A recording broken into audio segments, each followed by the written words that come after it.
are dragged as with a hidden leash, carried from birth to birth, from world to world.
Good morning, everyone.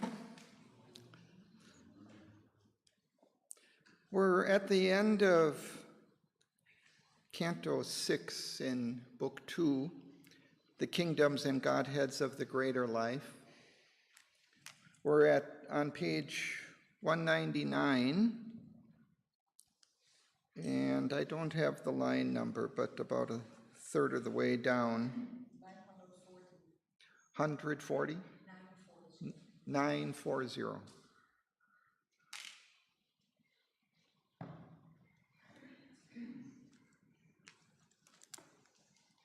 So we've been following King Aswapati's journey through the subtle planes of existence, through the worlds of subtle matter, the worlds of the little life, the lower vital, now the worlds of the greater life, the higher vital, parts of our being also that are aspiring towards greater things, towards higher ambitions. So they have their influence, these subtle worlds have their influence here in our world and in us individually.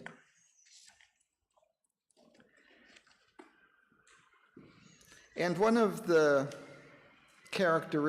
main characteristics of this plane of existence, which we've seen, I'm going to just review a few lines that characterize it quite nicely at the end, or towards the bottom of page 197, about 2/3 of the way down.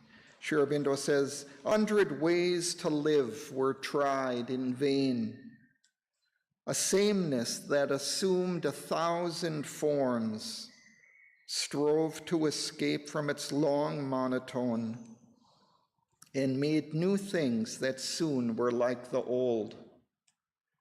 A curious decoration lured the eye, and novel values furbished ancient themes to cheat the mind with the idea of change. A different picture that was still the same appeared upon the cosmic vague background. Only another labyrinthine house of creatures and their doings and events, a city of the traffic of bound souls, a market of creation and her wares, was offered to the laboring mind and heart. A circuit ending where it first began is dubbed the forward and eternal march of progress on perfection's unknown road. Each final scheme leads to a sequel plan. And then I'll just read the last section that we read from last time, towards the bottom of the page, 198. There is no end, or none can yet be seen. Although defeated, life must struggle on. Always she sees a crown she cannot grasp. Her eyes are fixed beyond her fallen state. There quivers still within her breast and ours a glory that was once and is no more. Or there calls to us from some unfulfilled beyond a greatness yet unreached by the halting world. In a memory behind our mortal sense, a dream persists of larger, happier air, breathing around free hearts of joy and love, forgotten by us, immortal in lost time. A ghost of bliss pursues her haunted depths, for she remembers still, though now so far, her realm of golden ease and glad desire, and the beauty and strength and happiness that were hers in the sweetness of her glowing paradise, in her kingdom of immortal ecstasy, halfway between God's silence and the abyss. So we will continue from there, and if anyone is planning on leaving early, there is the latest issue of Invocation here that you can take. So, or at the end of the class you can take. So perhaps, Turia, would you like to begin? This knowledge in our hidden parts we keep, awake to a vague mystery's appeal, we meet a deep unseen reality, far truer than the world's face of present truth. We are chased by a self we cannot now recall, and moved by a spirit we must still become. As one who has lost the kingdom of his soul, we look back to some God phase of our birth, other than this imperfect creature here, and hope in this or a diviner world, to recover yet from heaven's patient guard what by our minds' forgetfulness we miss, our being's natural felicity, our heart's delight, we have exchanged for grief. The body's thrill we bartered for mere pain, the bliss for which our mortal nature yearns, as yearns an obscure moth to blazing light. Thank you.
Sri Aurobindo is continuing this description of this memory that we carry deep within us, within our soul, of where we have come from the divine, our divine source, also from the higher realms of life, the heavens of life from which life has fallen.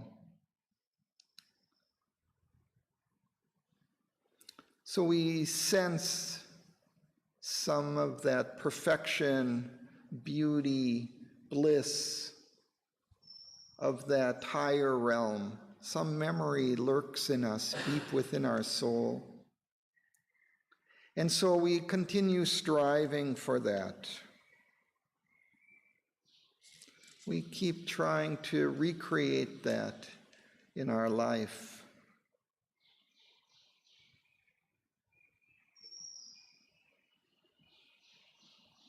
And yet it's kind of an obscure searching. It's something that we're unable to really create here. We keep striving to do it, but are unable to.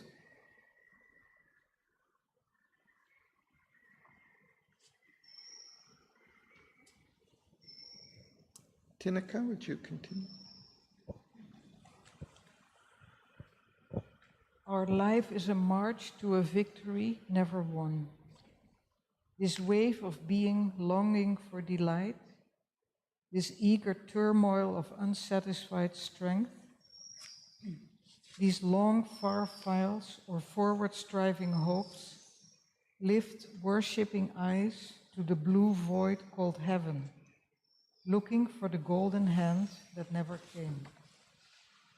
The advent for which all creation waits, the beautiful visage of eternity that shall appear upon the roads of time. Yet still to ourselves we say, rekindling faith, oh surely one day he shall come to our cry.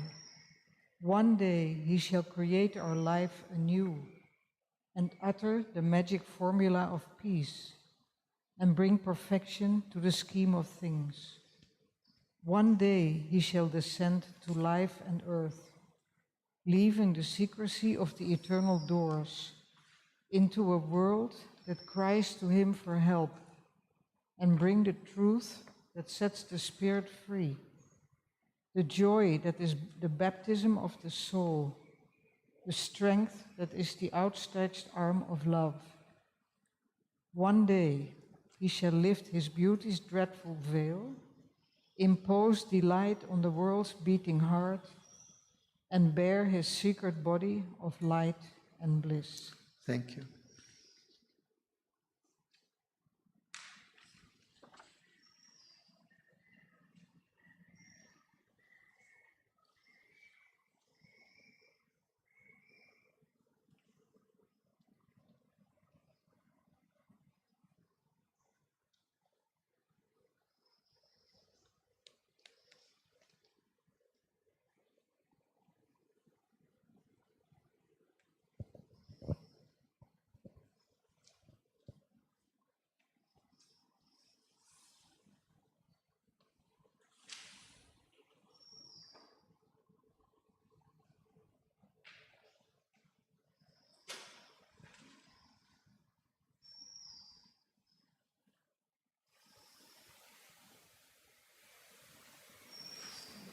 So we're looking both at this subtle world and also our world, because it has this influence here as well, that we're always striving but never finding. But then also we implore the divine, we call the divine and ask that he come down and please save this world, release us from this pain and struggle.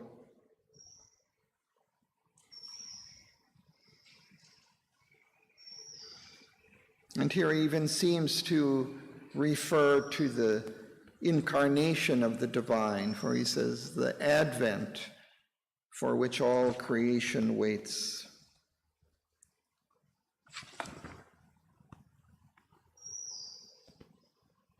And the lines are especially poignant and beautiful because it's Sri Aurobindo who's saying this, and he recognizes this longing of the earth and its suffering.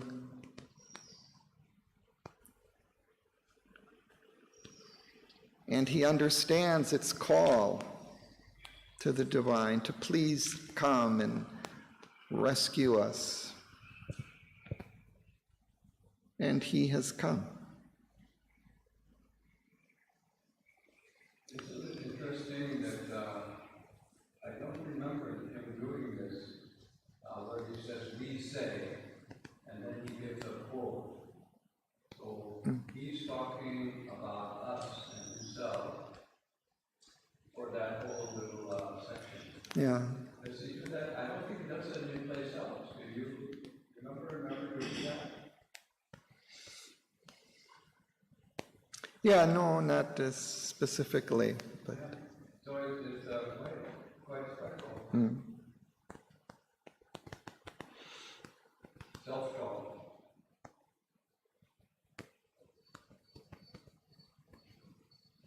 He puts himself with humanity, in a sense, identifies with humanity, calling the divine.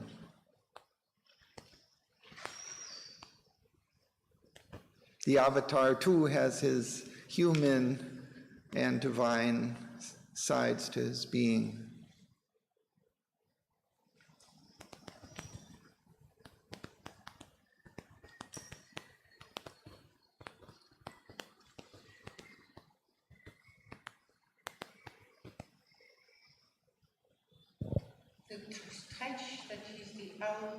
The strength that is the outstretched arm of love. I mean, it's not frequent to see strength and force associated with Of love.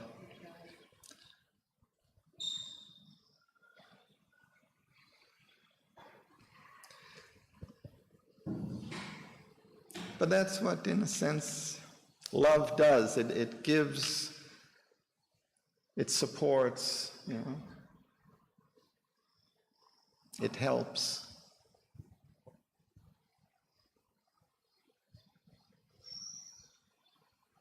Love is power. It's not like that's what Mother says, it's not the old way to convert by forces and destruction. Only the conversion to divine love that. Yeah, in a way it gets inverted into a grasping for power or something over others rather than giving strength and support, help. It's that egoistic turn that it takes.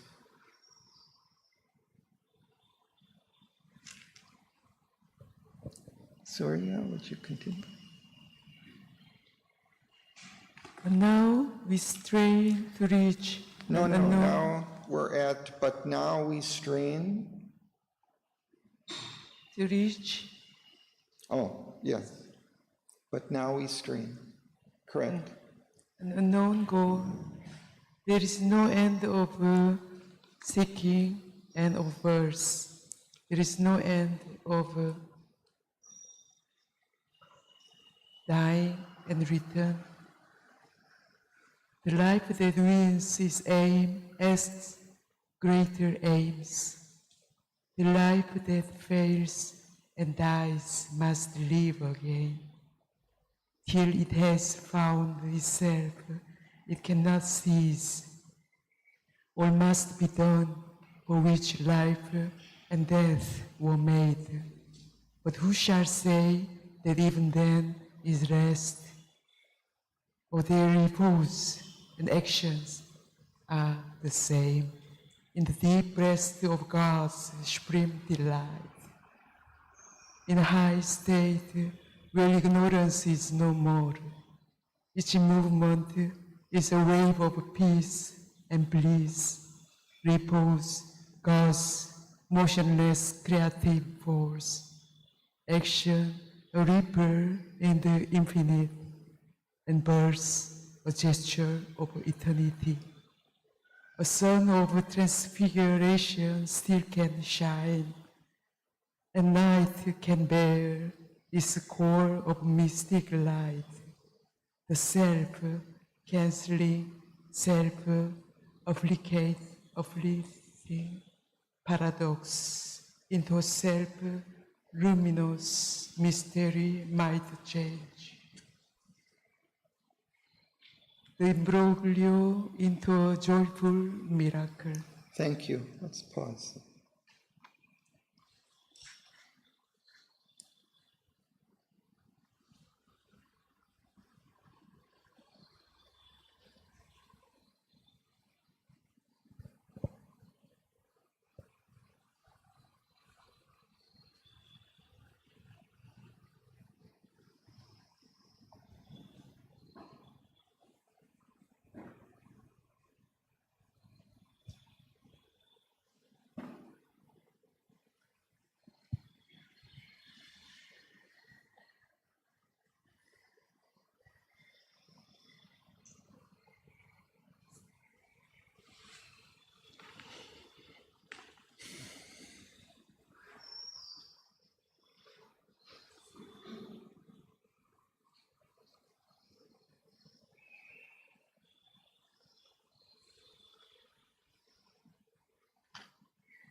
So we wait for the advent of the divine life here on earth. But while we wait, we must still strive as best we can to move forward. But it seems to go in circles. There is no end of seeking and of birth. There is no end of dying and return. The life that wins its aim asks greater aims. The life that fails and dies must live again. Till it has found itself, it cannot cease.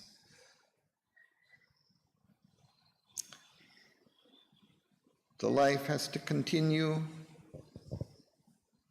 over and over, life after life, until we find our divine self.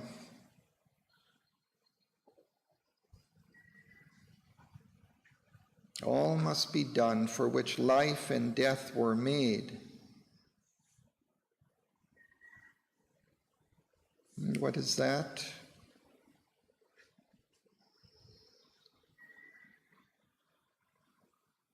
The divine life, I suppose.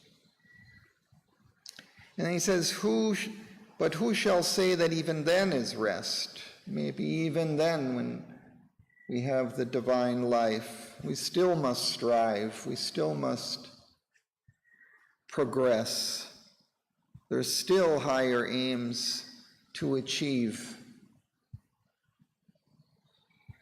Or their repose and action are the same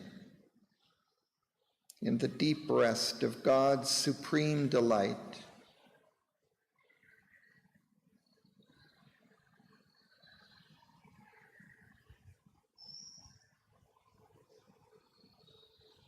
So their action is no longer a struggle for something it has not like it is now, but just a kind of joyful reaching out.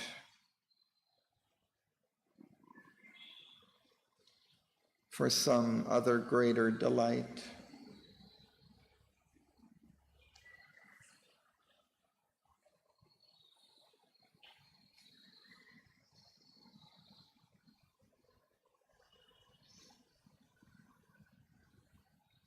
And we get a sense of that, I think, when we do some work that we really enjoy. It's no longer a kind of drudgery or something. It's just a delight to be involved in the activity.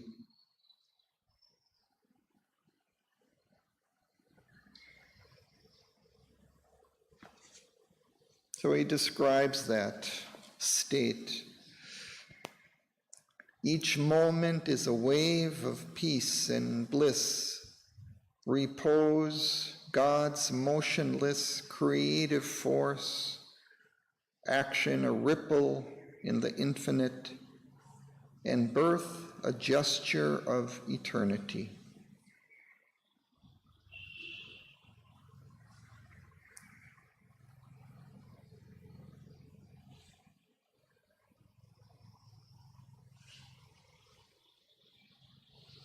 And then he talks about this transfiguration of the darkness into light, a sun of transfiguration still can shine, and night can bear its core of mystic light. The self-canceling, self-afflicting paradox into a self-luminous mystery might change, the imbroglio into a joyful miracle. This imbroglio is kind of a tangle of activity and confused action.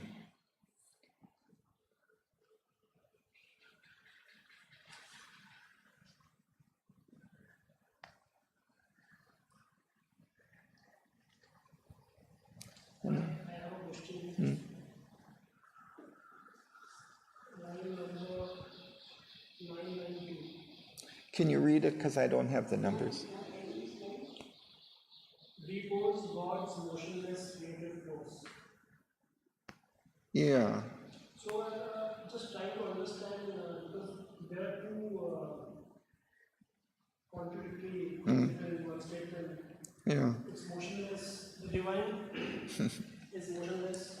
Yeah. And yet there is some kind of creative force. Yeah. So in order to understand this, if it is motionless, then there is a force coming from. Yeah, it's contradictory. I don't know that we can completely understand it with our mind, but there is an action, but the way that I can just say it most simply is that their action is an easeful action. It's not a stressful action. It's not, I think that's the only way I can kind of put it into mental terms. I think it's just the two aspects of the divine, two who are one. The static aspect and the dynamic aspect.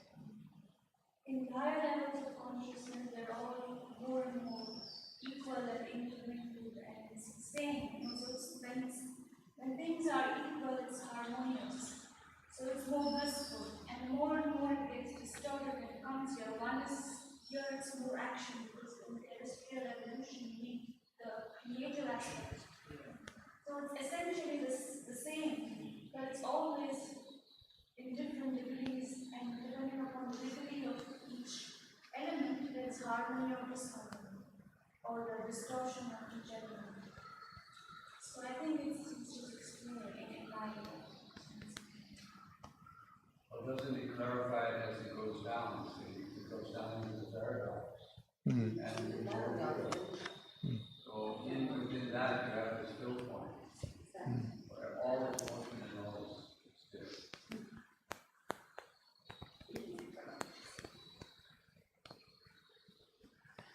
I mean, we see in a way that the symbol of Shiva dancing on the Asura or Kali dancing. No, Kali is the force of destruction, Yeah. and to pacify her, to offers his breast, and it's only Shiva's breast that can pacify her. And it's the static aspect that comes to superimpose on her extreme creative energy to equalize the balance of creation. That is the understanding of Shiva. But here it's not two, but here they're unified into a kind of a single aspect. And that unification really of the passive and the dynamic aspects of the divine, that full unification and integration really only happens, I think, in the supermind. So, and that's the life divine that we're waiting for to come, where they're completely unified, these two aspects. Another attempt is like creation as we understand it now, according to Shiva. Like God, there was nothing. God, divine, was there alone, and He just built it. And Shakti, she just built Shakti. No action, just build. If that is then all action, fine, otherwise just build. He created Shakti, and then Shakti created all this creation. So it's the same thing. He didn't do anything, but then he just built the next step, Shakti, which is a creative force. And then he created everything, the universe, the Big Bang. So ultimately, they're unified in the truth, and this action is a movement of that stillness, in a sense. But for our minds, we have difficulty bringing the two together into one. But that complete unification comes at the supramental level. So it's difficult to understand, isn't it? So you can continue? Maybe he'll say a little bit more about it. Then God could be a visible here, here take a shape. Disclosed would be the spirit's identity. Life would reveal her true immortal face. But now a termless labor is her fate. In its recurrent decimal of events, birth, death are a ceaseless iterations points. The old question mark margins each finished page, each volume of her efforts history. A limping yes through the eons journeys still, accompanied by an eternal no. All seems in vain, yet endless is the game. Impassive turns the ever-circling wheel. Life has no issue, death brings no release.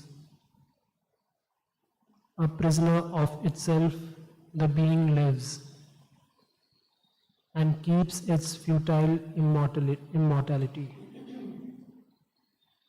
Extinction is denied, its soul escape. An error of the gods has made the world. Or indifferent, the eternal watches time. Thank you.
So he looks forward to this life divine where there is this integration of peace with creativity and dynamic action,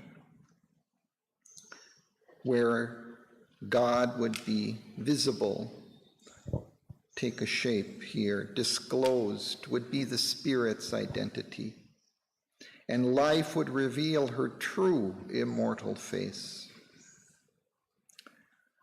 But in the meantime, the circle, the wheel keeps turning, life and death, aims,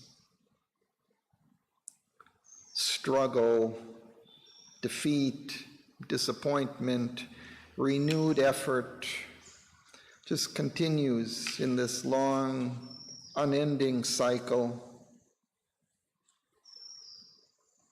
Life has no issue. It never finally brings the culmination that it seeks. Death brings no release.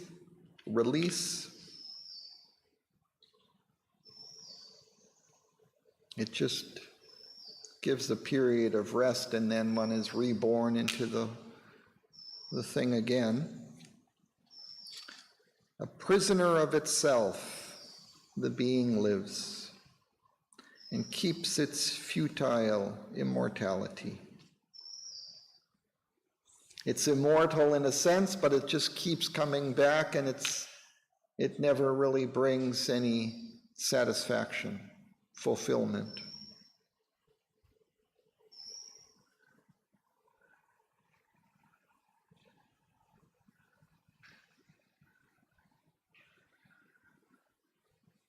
Sri Aurobindo says this a number of times: extinction is denied, its soul escape.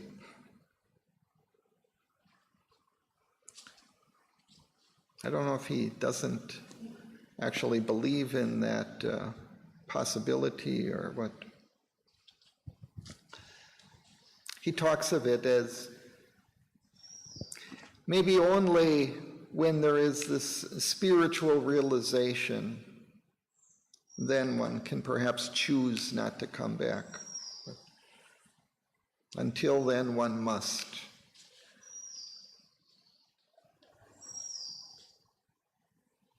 And then these other lines are quite interesting too. An error of the gods has made the world.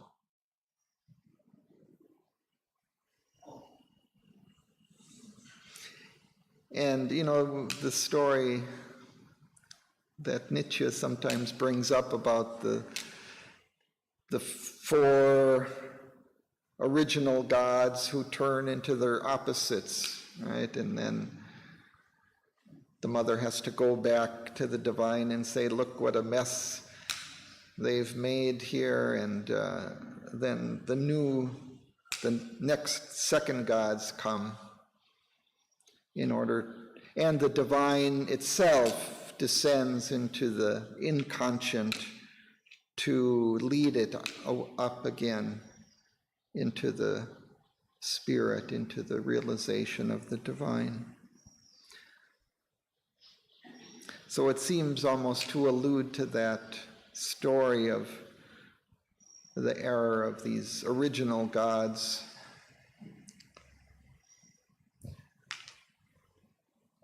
who take a kind of egoistic approach, and instead of keeping their link with the original divine, try to create on their own independently and end up creating their opposites.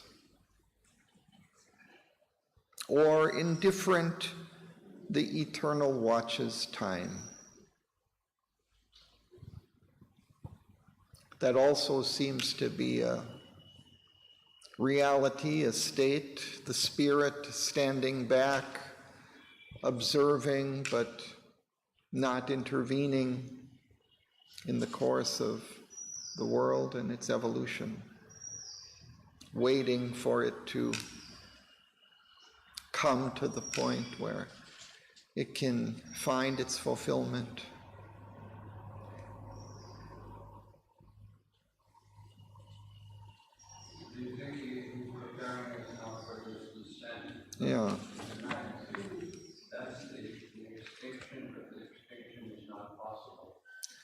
Yeah, so Aswapati is looking for the solution to this ever-circling wheel of disappointment.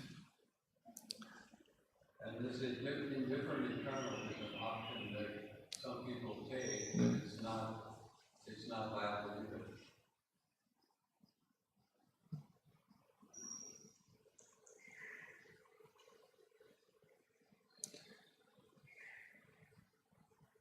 If it's viable, I mean, if the divine is there at some level, observing one aspect of it, but even if one could join it, the world would continue going on in the same way. It doesn't affect these creatures here that continually strive and suffer and go on and on. But then isn't that a contradiction of being? We have being and not being. So if there is an internal, it can't be indifferent. It's all aspects. These are, yeah, they're aspects. Yeah, there are aspects. And also it looks like it's nothing. Children always keep saying if this was the aim or the goal, you think the divine cannot choose to withdraw or there is no prayers and there's a reason for that decision. This is like this appearance and it's not really. Carry forward the earlier one, like this founding different theories, like people say this, people say that, people are very unhappy when you pray. You say you're just watching, you're not doing anything. Like just referring to different viewpoints until he says the light finds its own divinity, everything. In the time there are different theories saying void. There are different, there are different ways of looking at the situation, different aspects of the truth, which actually have to get harmonized. And that's what Aswapati is striving for. What is the key to this change where repose and creative action become one, and there's no more struggle and there's fulfillment? So in order to do that, he takes a plunge into the darkness, towards the abyss of existence. Apparently that he's not finding the key anywhere in life, so he's going to dig down deep at the base from which all of this has arisen in the evolution. So we're going to read through as much of this as we can today. So this is greater life, and then we go to greater mind. What is the greater mind? Much breaking down, and then again exploring the mind. Yeah, well, right. He'll go into the world of falsehood, and there he'll find something deep down in this world of falsehood in the night, and then he will be shot up into the paradise of the life gods. So then he'll go very high up when he finds some key there. And then he'll continue further on his journey into the mind worlds. So let's begin. I'm forgetting your name.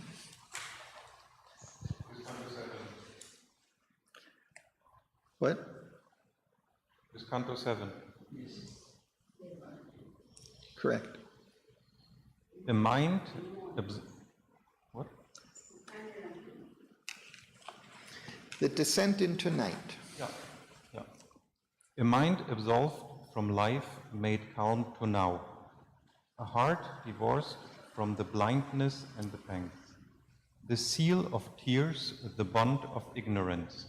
He turned to find that wild world failure's cause. Away he looked from nature's visible face, and sent his gaze into the viewless vast, the formidable unknown infinity, asleep behind the endless coil of things that carries the universe in its timeless breath. And the ripples of its being are our lives. The worlds are built by its unconscious breath, and matter and mind are its figures or its powers. Our waking thoughts, the output of its dreams. The veil was rent that covers nature's depths. He saw the fount of the world's lasting pain, and the mouth of the black pit of ignorance. The evil guarded at the roots of life, raised up its head and looked into his eyes. Thank you. Nitya.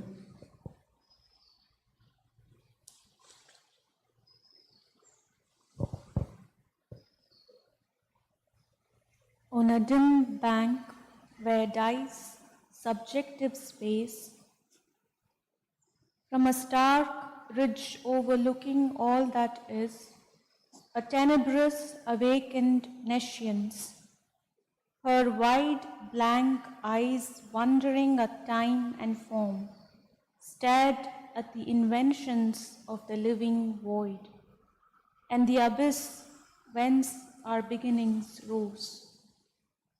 Behind appeared a grey carved mask of night, watching the birth of all created things, a hidden puissance conscious of its force, a vague and lurking presence everywhere, a contrary doom that threatens all things made, a death figuring as the dark seed of life, seemed to engender and to slay the world.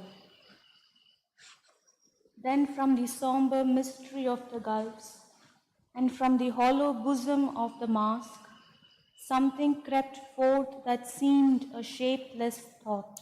Thank you. Yeah, thank you.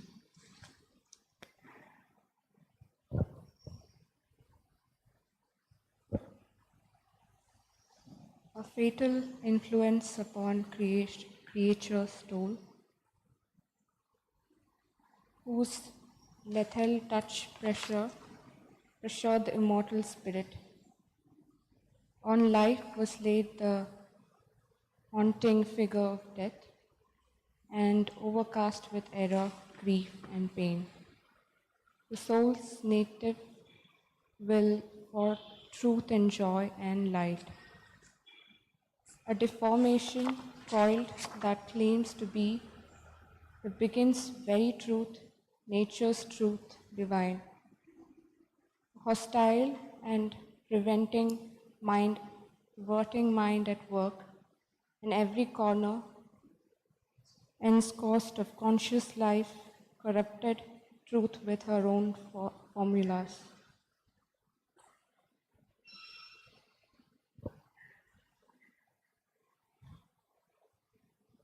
Interceptors of the lighting of the soul,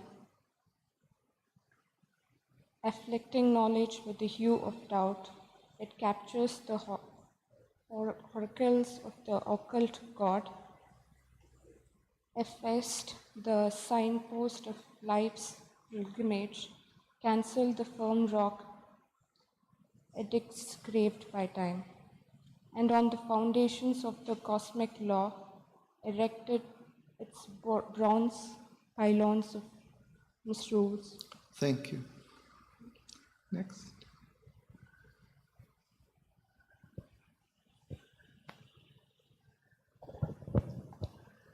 Even light and love by that cloaked danger spell turned from the brilliant nature of the gods to fallen angels and misleading sons, became themselves a danger and a charm, a perverse sweetness, heaven-born malefice.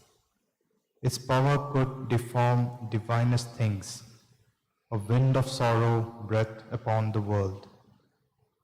All thought with falsehood was besieged, all act stamped with defect or with frustration's sign. All high attempt with failure or vain success, but none could know the reason of his fall. The grey mask whispered, and though no sound was heard, yet in the ignorant heart a seed was sown, that bore black fruit of suffering, death, and bale. Out of the chill steppes of a bleak unseen, invisible, wearing the night's grey mask, arrived the shadowy, dreadful messengers, invaders from a dangerous world of power, ambassadors of evil's absolute. In silence the inaudible voices spoke, hands that none saw planted the fatal grain. No form was seen, yet a dire work was done, an iron decree in crooked uncials written, imposed a law of sin and adverse fate. Thank you. Sudan.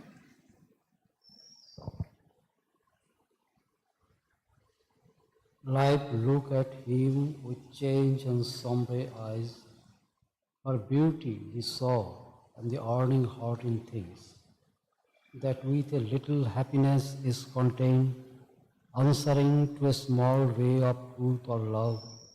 He saw her gold sunlight and her far blue sky, her green of leaves, her hue and scent of flowers, and the charm of children, and the love of a friend, and the beauty of women and kind hearts of men, but saw too the dreadful powers that drives her moods, and the anguish she has strewn upon her ways, fate waiting on the unseen steps of man, and her evils and sorrow and lust gripped of death, the breath of disillusions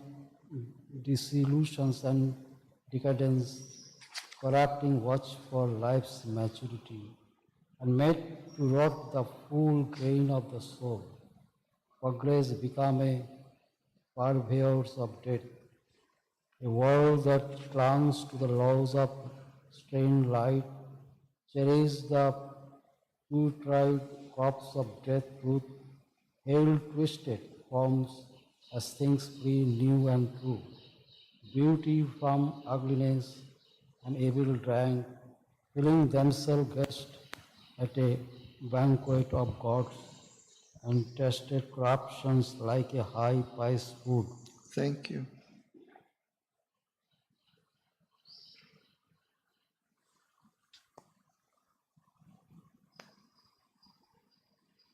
A darkness settled on the heavy air, and haunted the bright smile from nature's lips, and slew the native confidence in her heart, and put fear's crooked look into her eyes. The lust that warps the spirit's natural good, replaced by a manufactured virtue and vice, the frank, spontaneous impulse of the soul, afflicting nature with a dual sly. Their twin values whetted a formidable jest, made evil a relief from spurious good. The ego battened on righteousness and sin, and each became an instrument of hell. In rejected heaps by a monotonous road, the old simple delights were left to lie on the wasteland of life's descent to night. All glory of life was dimmed, tarnished with doubt. All beauty ended in an aging face. All power was dubbed a tyranny cursed by God, and truth a fiction needed by the mind. The chase of joy was now a tired hunt. All knowledge was left a questioning ignorance. Thank you. Pedro. As from a womb obscure he saw emerge the body and visage of a dark unseen, hidden behind the fair outsides of life. Its dangerous commerce is our suffering cause. Its breath is a subtle poison in man's heart. All evil starts from that ambiguous face, a peril haunted, now the common air. The world grew full of menacing energies, and wherever turned for help or hope his eyes, in field and house, in street and camp and mart, he met the proud and stealthy come and go of armed, disquieting bodies' influences.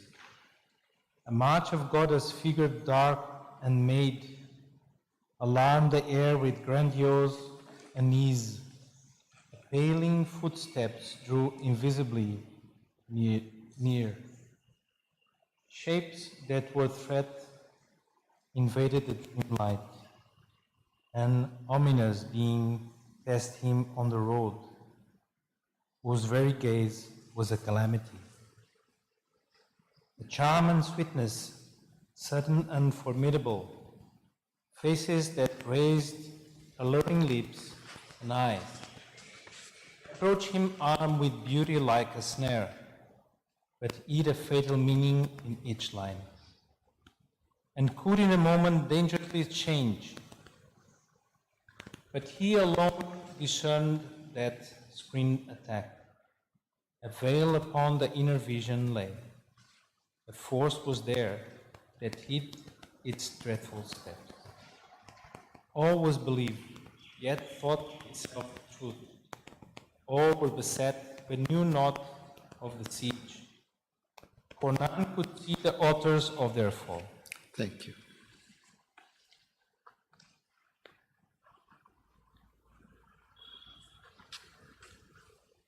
Aware of some dark wisdom still withheld, that was the seal and warrant of this strain. He followed the track of dim, tremendous steps, returning to the night from which they came. A track he reached unbuilt and owned by none. There all could enter, but none stayed for long. It was a no man's land of evil air, a crowded neighborhood without one home, a borderland between the world and hell. Their unreality was nature's lore. It was a space where nothing could be true, where nothing was what it had claimed to be. A high appearance wrapped auspicious void, yet nothing would confess its own pretense, even to itself in the ambiguous heart. A vast deception was the law of things. Only by the deception they could lie.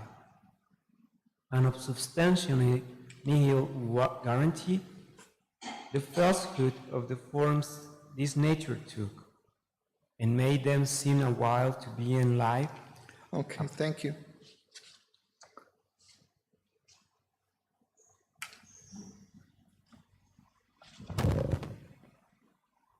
A borrowed magic drew them from the void. They took a shape and stuff that was not theirs, and showed a color that they could not keep. Mirrors to a phantasm of reality. Each rainbow brilliance was a splendid light. A beauty unreal graced a glamour face. Nothing could be relied on to remain. Joy nurtured tears, and good and evil proved, but never out of evil one plucked good. Love entered yearly in hate, delight filled with pain. Truth into falsity grew, and death ruled life. A power that laughed at the mischiefs of the world, an irony that joined the world's contraries, and flung them into each other's arms to strive, put a sardonic rictus on God's face. Aloof, its influence entered everywhere and left a cloven hoof mark on the breast, a twisted heart and a strange somber smile mocked at the sinister comedy of life. Announcing the advent of a perilous form, an ominous tread softened its dire footfall, that none might understand or be on God. None heard until a dreadful grasp was close. Thank you.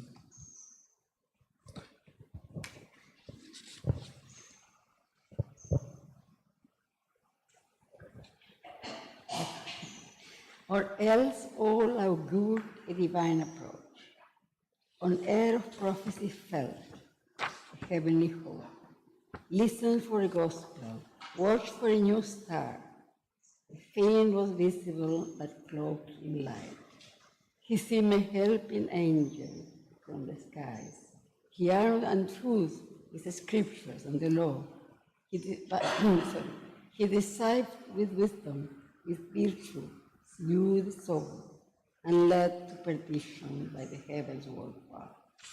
A lavish sense he gave of power and joy, and when arose the warning from within, he reassured the ear with dulcet tones, or took the mind captive in its own net. His rigorous logic made the false seem true, amazing the elect with holy Lord. He spoke as with the very voice of God. The air was full of treachery and ruse. Truth speaking was a stratagem that plays, ambush lark in smile and peril made. Safe at his cover, trust his entry's gate. Falsehood came laughing with the eyes of truth. Each friend might turn, an enemy or spy. A hand when clasped and sleep a danger tap. And an embrace could be doom's iron cage. Thank you. Art. Agony and danger stalked their trembling prey, and softly spoke as to a timid friend. Attack sprang suddenly, whelmed and unseen. Fear leaped upon the heart at every turn, and cried out with an anguished, dreadful voice. It called for the one to save, but no came near. All verily walked for death where they were close, yet conscience seemed a vain expense of care, for all that guarded proved a deadly net. And when after long suspense salvation came, and brought a glad relief, disarming strength, it served as a smiling passage to a worse fate. There was no truce, and so no safe place to rest. One dared not slumber or put off one's arms. It was a world of battle and surprise. All who were there lived for themselves alone, all warred against all, but within a common hate, turned to the mind that thought some higher good. Truth was exiled, lest she should dare to speak, and hurt the heart of darkness with her light, or bring her pride of knowledge to blaspheme the settled anarchy of established things. Thank you. Suraj? Then the scene changed, but kept its dreadful pose, altering which from the light remained the same. The capital was there without a state. It had no ruler, only troops that strove. He saw a city and ancient ignorance, founded upon a soil that knew not light. The reach his own darkness, walked alone. Only they agreed to differ in giving path, to live in their own way for their own selves, or to enforce for common life undrawn. The ego was Lord upon its peacock seat, and falsehood sat by is made and queen. The world turned to them as heaven to truth and God. Justified by whom he pleased. The sovereign weights of errors legalized trade, but all the weights were false and known the same. Ever she watched with a balance and a sword, lest any sacrilegious word exposed, that sanctified formless of her old misrule.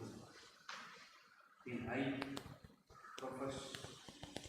proportion of self will walk wide, and license start warping or order and right. There was no altar raised to liberty. True freedom was upward and hunted down. Harmony and tolerance nowhere could be seen. Each group proclaimed its bad and made law. Thank you.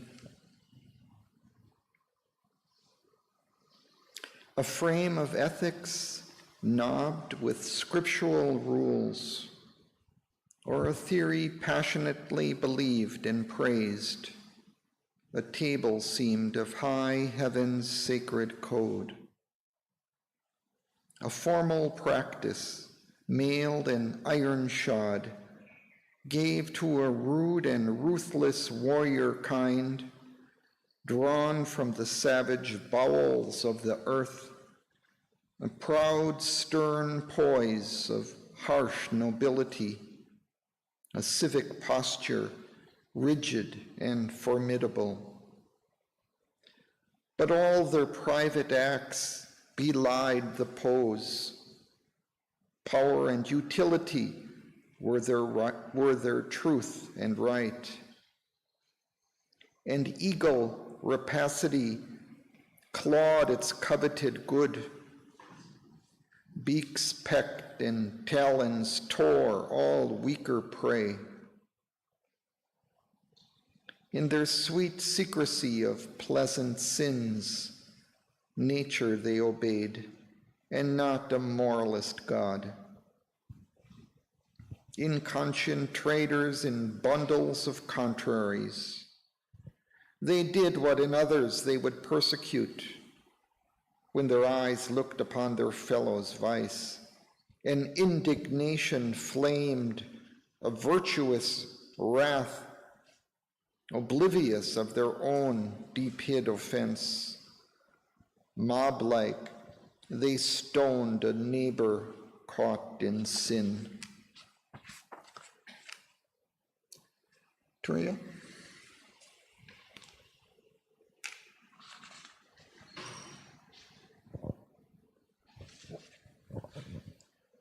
A pragmatist judge within past false decrees, posed worst iniquities on equity's base, reasoned ill actions just, sanctioned the scale of the merchant ego's interest and desire. Thus was a balance kept. The world could live. A zealot fervor pushed their ruthless cults. All faith, not theirs, bled, scourged as heresy. They questioned, captivated, tortured, burned, or smote, and forced the soul to abandon right or die. Amid her clashing creeds and warring sects, religion sat upon a blood-stained throne. 100 tyrannies oppressed and slew, and founded unity upon fraud and force. Only what seemed was prized as real there. The ideal was a cynic, ridiculous butt, quoted by a crowd, mocked by enlightened wits. Spiritual seeking wandered outcasted. A dreamer's self-deceiving web of thought, or mad chimera deemed, or hypocrite's fake, its passionate instinct trailed through minds obscure, lost in the circuits of ignorance. The lie was there, the truth and truth a lie. Thank you. Tineke?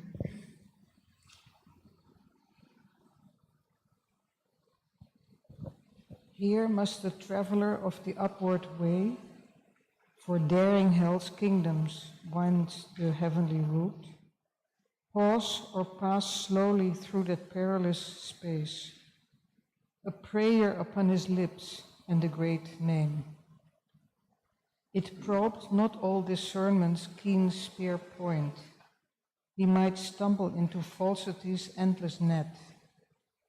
Over his shoulder often he must look back, like one who feels on his neck an enemy's breath. Else, stealing up behind a treasonous blow, might prostrate cast and pinned to unholy soil, pierced through his back by evil's poignant stake. So might one fall on the Eternal's road, forfeiting the Spirit's lonely chance in time, and no news of him reach the waiting gods, marked missing in the register of souls. His name the index of a failing hope, the position of a dead, remembered star. Only were safe who kept God in their hearts, courage their armor, faith their sword. They must walk, the hand ready to smite, the eye to scout, casting a javelin regard in front. Heroes and soldiers of the army of light. Hardly even so, the grisly danger passed, released into a calmer, purer air. They dared at length to breathe and smile once more. Once more they moved beneath a real sun. Though hell claimed rule, the Spirit still had power. This no man's land he passed without debate. Him the heights missioned, him the abyss desired. None stood across his way, no voice forbade. For swift and easy is the downward path, and now towards the night was turned his face. Thank you. Sorry. A greater darkness waited, a worse rain. If a worse can be where all is evils extreme, yet to the cloaked, the uncloaked is next the worst, their God and truth, and the supernal light had never been, or else had power no more. As when one sleeps in a deep moment's trance, over mind's border into another world, he crossed a boundary whose still trace I could not see, but only the soul feel into an armored, fierce domain he came, and saw himself wandering like a lost soul amid grim walls and savage slums of night. Around him crowded grey and squalid huts, neighboring proud palaces of perverted power, inhuman quarters and demonic demoniac wolves. A frightened Hebrew health is wretchedness, misery, haunting, splendor, pressed those who fell. Dumb suburbs of the cities of dreamlight, their life displayed to the spectator soul, the shadow depths of her strange miracle, a strong and fallen goddess without hope, obscure, deformed by some dire, foregone spell, as might a hallowed empress in a pose, nude, unshamed, exerting, she uprised her evil face of a perilous beauty and charm, and drawing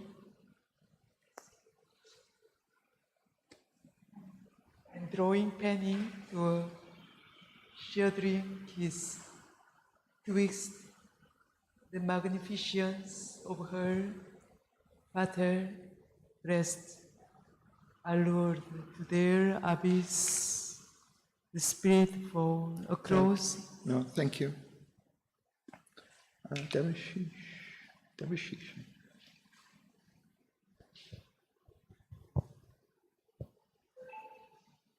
Across his field of sight, she multiplied, as on a scenic film or moving plate, the implacable splendor of her nightmare forms.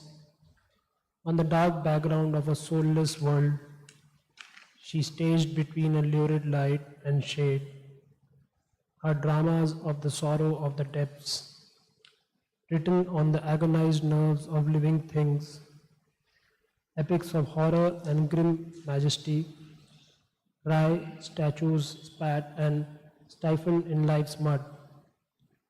A glut of hideous forms and hideous deeds, paralyzed pity in the hardened breast.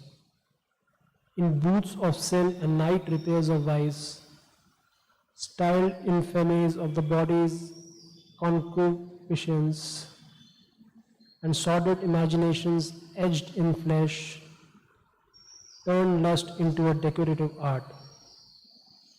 Abusing nature's gift, her perverse skill immortalized the sound grain of living death.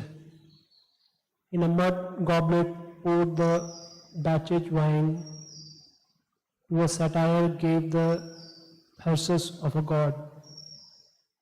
Impure, sadistic, with grimacing mouths, grey, foul inventions, gruesome and macabre, came television from the gulfs of night. Her craft ingenious in monstrosity, impatient of all natural shape and poise, a gape of nude exaggerated lines, gave caricature a stark reality, and art parades of weird distorted forms, and gargoyle masks, obscene and terrible, trampled to tormented postures the torn sense. Thank you.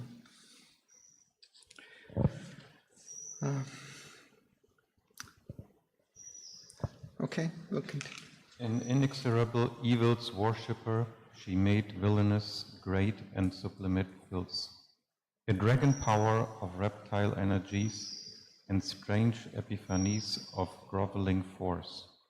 The serpent grandeurs couching in the mire drew adoration to the gleam of slime. All nature pulled out of her frame and base, was twisted into an unnatural pose. Repulsion stimulated inert desire. Agony was made a red-spiced food for bliss.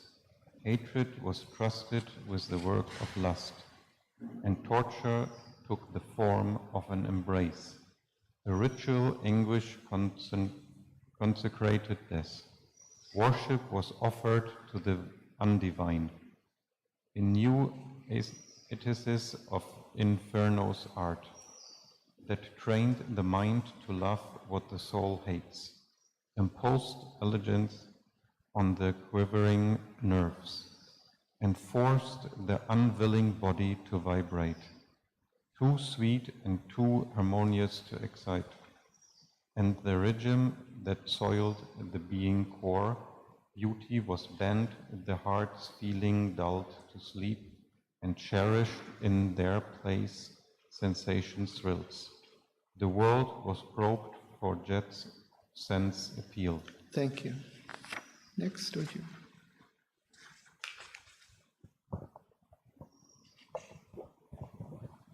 Here cold material intellects was the judge, and needed sensual pricks and jogs and lash, that its hard dryness and death nerves might feel some passion and power and acrid points of life. A new philosophy theorized evil's rights, gloried in the shimmering rot of decadence, or grave to the python's post, persuasive speech, and armed with knowledge and primeval root. Over life and matter only brooding borrowed, mind changed to the image of rampant beasts. It scrambled into the pit to dig for truth, and light its stretch with the subconscious flares. Thence bubbling rose sullying the upper air, the flirt and festering secret of abyss. This is called positive fact and real life. This now composed the fetid atmosphere, a wild-breast passion creep from secret night, to watch its prey with fascinating eyes. Around him, like a fire with spluttering tongues, there lottled the language of bestial ecstasy.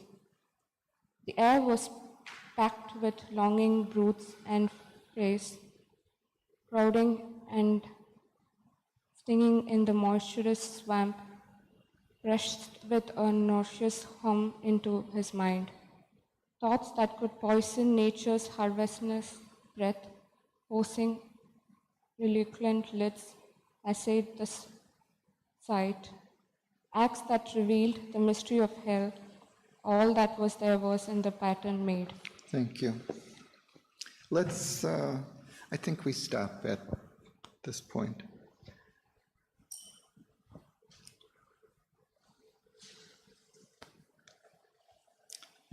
It's about as terrible as we can take for one day.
These long far files of forward striving hope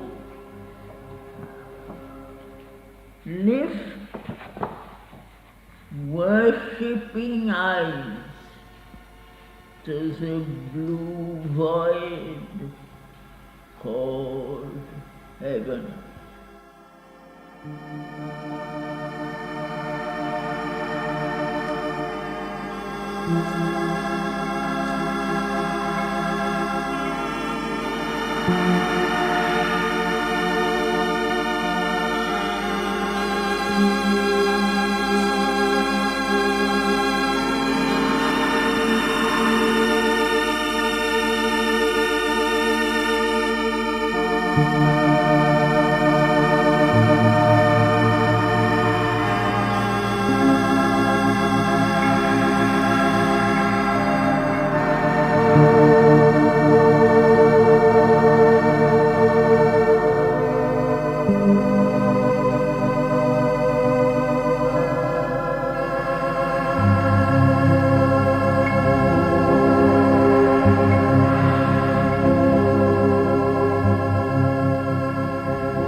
Thanks to Sri Aurobindo.